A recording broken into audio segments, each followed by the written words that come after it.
विधायक काल सभार शिक्षक मान आपण सहकर्मी मान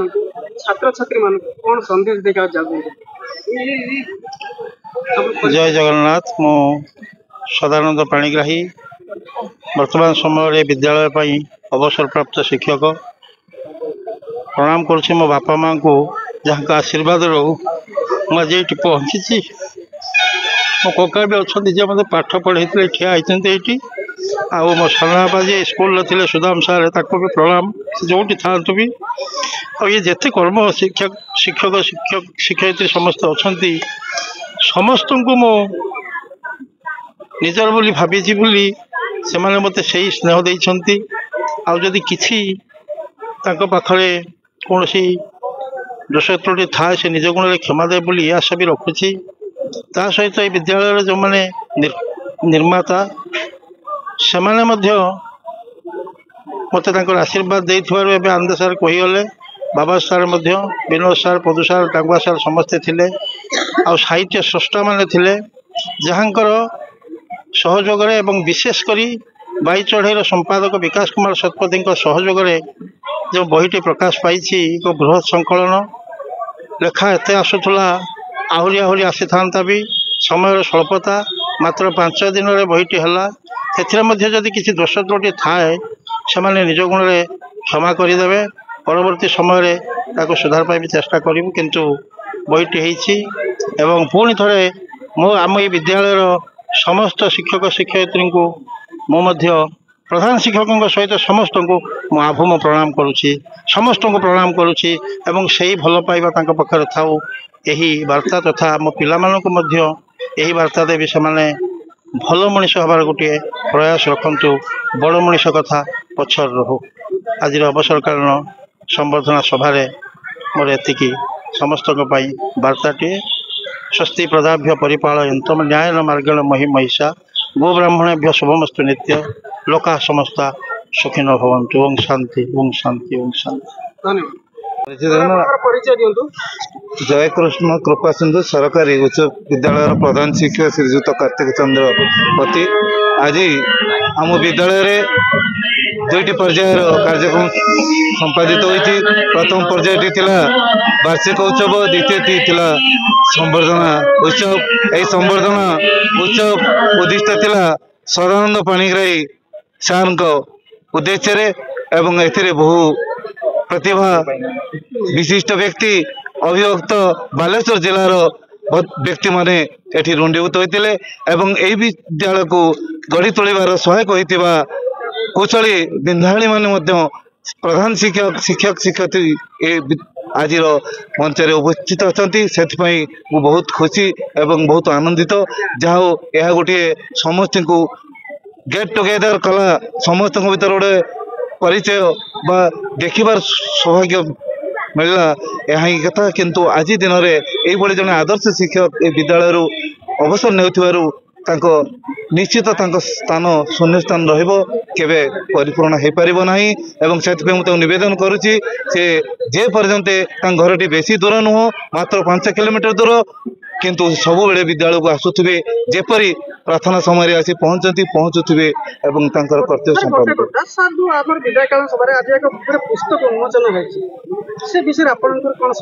जो अभिनंदिका कमिटी तरफ सारस्वत सदानंद पुस्तक उन्मोचन होती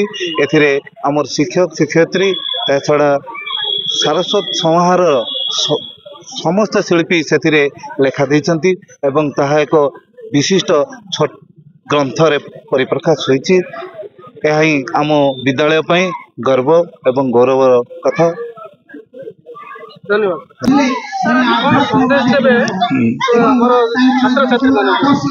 आज हूँ वास्तविक एपरी गोटे दिन जयकृष्ण एवं कृपा सिंधु उच्च विद्यालय ये सबुठार अति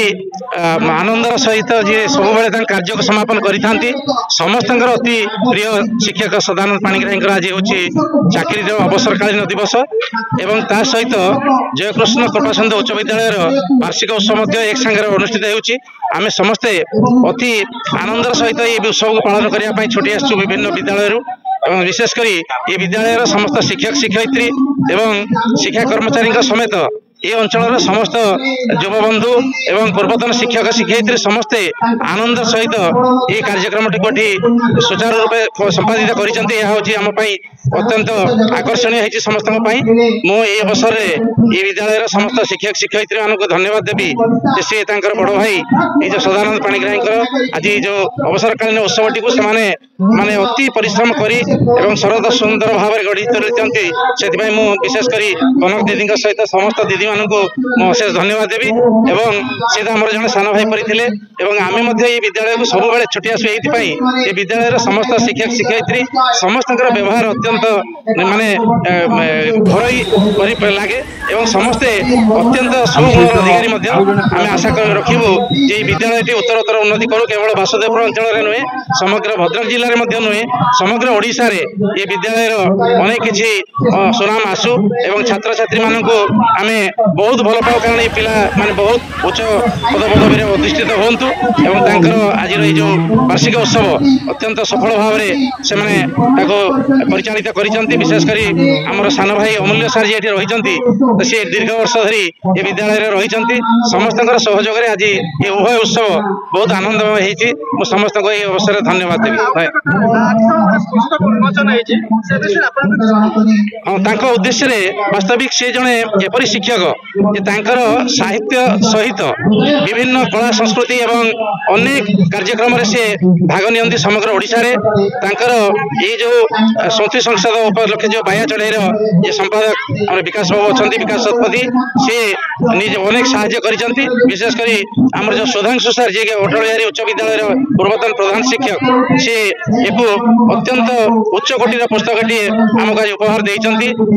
माने दीर्घ 600 पृष्ठार संबलित एक अभिनंदनिका ये उन्मोचन होती निश्चित भाव में यह बहुत कम शिक्षकों भाग्यर जुटे मु आशा रखी से पुस्तकटी समस्ते पढ़ी सार गुण सहित एवं ये अंचल जो मैंने सब लेखा देते से पुस्तक समस्ते आमर प्रणम्य एवं समस्त को मैं अवसर धन्यवाद परिचय हाँ मोर परिचय हूँ मुझे विद्यालय जड़े शुभेच्छु एवं मो घर बेसी दूर नहीं साबरंग मो घर मो अनेक दिन धरी ये विद्यालय सहित संश्लिष्ट रही विभिन्न पद पदवी आम जिते सार मैंने आसी पहुंचती शिक्षक शिक्षयित्री हूँ प्रधान शिक्षक हूँ आम सब आसी मिसी था मो ना हूँ बादल किशोर महापात्र मु ये निकटवर्ती साबरंग उच्च विद्यालय प्रधान शिक्षक भाव में कार्य करुली मु सदानंद सार परी 4टी विद्यालय प्रधान शिक्षक प्रथम आरसा उच्च विद्यालय थी तापर साबरंग उच्च विद्यालय तापर धामनगर सरकारी उच्च विद्यालय एवं शेष में आम निकटर लालाजी उच्च विद्यालय में अवसर नहीं 2020 मसीह मु आशा रखी ये विद्यालय यही आम सहित मिसिकी था आम भी विद्यालय सहित सब एमती संपर्क रखिकी मृत्यु पर्यंत रही ये विद्यालय उन्नति कामना करूँ ये हूँ जगन्नाथ निकट में प्रार्थना धन्यवाद मु झांसी राणी राउत यही विद्यालय सह शिक्षयित्री भाव कार्य करे आज आम विद्यालय एक अविस्मरणीय दिन एका संगे 2टी पर्व पालन होची आनुआल फंक्शन एवं अवसरकालीन सभा विशेषकर जी हूँ मुख्य आकर्षण सी हूँ आमर सदानंद सार विषय कहवा बाहुल्य मात्र मु अधिक किसी कहीपरि सी एकाधार जड़े आदर्श शिक्षक कहले अत्युक्ति हेब ना सी एकाधार छात्र वत्सल आए साहित्य प्रेमी आउ सब स्थान साहित्य कृति एत मात्रा व्यापी जाइए कहवा असंभव आती कामना करी प्रभु जगतरनाथ जगन्नाथ निकट में बाकी जीवन सदा सर्वदा पुष्पित हो चलापथ कुसुमित हो जगन्नाथ भलरे रखु सुस्थ निरामय जीवन जापन कामना करी मुझे जय जगन्नाथ मु हरस्मिता राउत सह शिक्षयित्री जो जयकृष्ण कृपा सिंधु सरकारी उच्च विद्यालय सार विषय कौन कहबी जमी बक मान मध्य हंस शोभा पाए सेमती सार भी आम विद्यालय शोभा पाती शरीर प्राण को जमी पृथक करहबनी आम सार को सेमती विद्यालय के पृथक करहबनी सार सब रही सार जड़े आध्यात्मिक निसंगवाद जन प्रतीक से ज्ञान गुरु माने सब गुण से भरपूर जमी संस्कृत श्लोक अच्छी प्रेरक सूचक वाचक दर्शक तथा शिक्षक बोधक षडते गुरव स्मृता ये जो 6टा गुरुंर जो गुण कहले प्रेरक जी प्रेरणा प्रदान करे सूचक जी सूचना प्रदान करे जे शिक्षा दान करे जे बुझाई थाए ये आहरी इत्यादि इत्यादि ये सब गुण पाखे भरपूर हो रही भगवान करंतु से सब सुस्थ निरामय जीवन यापन करंतु ये